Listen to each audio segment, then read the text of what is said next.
வணக்கம் நண்பர்களே. நேத்திக்கு 22/10/2025 அன்னைக்கு நம்முடைய தெற்கு ரயில்வே துறை பார்த்தீங்கன்னா, ஒரு அருமையான அறிவிப்பை வெளியிட்டிருக்கிறாங்க.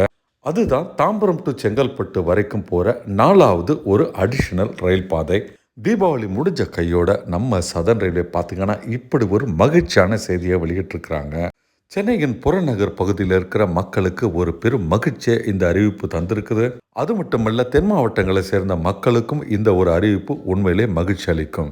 இப்போ புதிதாக அறிவிக்கப்பட்ட அந்த 4வது ட்ராக் பயன்பாட்டுக்கு வரும்போது நிறைய ரயில்கள் அதில் ஓட ஆரம்பித்து புறநகர் மக்களுக்கு மட்டுமல்ல, தென் மாவட்ட மக்களுக்கும் கூடுதல் ரயில்கள் ஓடுறதுக்கான வாய்ப்பு கொடுக்கும். அது மட்டுமல்ல, அடிஷனல் கூட்ஸ் ட்ரெயின் ஓடுறதுக்கும் ஒரு நல்வாய்ப்பா இது நிறைய தொழிற்சாலைகளுக்கு அமையும்.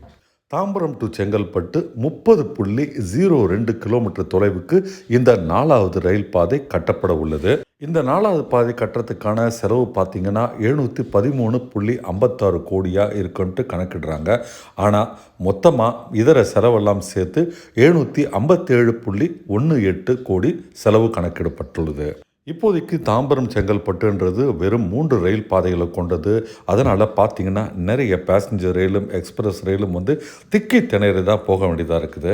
இது பார்த்தீங்கன்னா இஎம்ஐ லோக்கல் ட்ரெயினும் போகிறதுனால அதுக்குமே ரொம்பவே சிக்கலாக இருந்தது. இன்றைக்கி சென்னை நகரம் என்பது கிட்டத்தட்ட செங்கல்பட்டு வரைக்குமே போயிடுச்சுன்னு சொல்லலாம். இப்படி கூடுதலாக மக்கள் குடியிருப்பு பகுதிகளும் தொழிற்சாலை பகுதிகளும் விரிவடைந்தாலும் அதற்கேற்ற மாதிரி நம்முடைய ரயில்வே சர்வீஸ் இன்னும் விரிவடையாமல் இருந்தது. அதற்கு இந்த 4வது அடிஷனல் ட்ராக் உதவும் என்று நம்பலாம். ரயில்வே துறையின் கணக்கெடுப்படி இப்போ பார்த்தீங்கன்னா ஒரு பாதையுடைய பயன்பாடு 87% இருக்குது. ஆனால் எதிர்காலத்தில் இது 136% வரை உயரும் என்பதனால அதற்காக கூடுதல் ரயில் பாதைகளை போட வேண்டிய ஒரு அவசியம் ரயில்வே துறைக்கு இப்போ ஏற்பட்டிருக்கு. அது மட்டும் இல்லை, நம்ம சென்னையிலிருந்து வெளி மாவட்டங்களுக்கு போகிற பயணிகள்லாம் கிளம்பாக்கம் வரையும் போயிட்டு அங்கிருந்து பயணத்தை மேற்கொள்கிறாங்க. இப்போ விரைவில் கிளம்பாக்கம் ரயில் நிலையம் திறக்கப்பட இருக்குது. கிளம்பாக்கம் வரைக்கும் இப்போ கூடுதல் பயணிகள் பயணம் பண்ண இருக்கிறதுனால அவங்க தேவைக்காகவும் இந்த 4வது பாதை போட வேண்டிய கட்டாயத்தில் ரயில்வே இருக்கிறாங்க. இது பேசஞ்சர் சர்வீசஸ் மட்டும் இல்லைங்க, கூட்ஸ் கேரி பண்ணுற கூட்ஸ் சர்வீசஸ்க்கும் ரொம்பவே பயனுள்ளதாக மாறப்போகுது.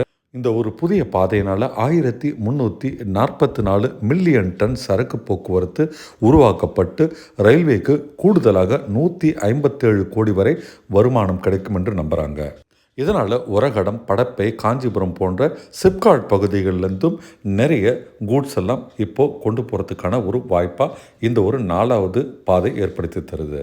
என்னுடைய அனுமானம் என்னென்னா, இந்த 4வது பாதை எதிர்காலத்தில் செங்கல்பட்டு தாண்டி விரிவாக்கிறதுக்கான வாய்ப்பும் இருக்குது. எதிர்காலத்தில் நிறைய ரயில்கள் நம்ம தென் மாவட்டத்திற்கு ஓடுறதுக்கும் நல்வாய்ப்பாக இந்த 4வது பாதை ஏற்படுத்தி தரும். வீடியோ பிடிச்சிருந்தால் லைக் பட்டன் ப்ரெஸ் பண்ணுங்கள். சேனலுக்கு இப்போ நான் ஃபர்ஸ்ட் டைம் வந்திருக்கேன், நான் மறக்காமல் சப்ஸ்கிரைப் பட்டனும் அழுத்துங்க. அடுத்த வீடியோவில் காண்கிறேன்.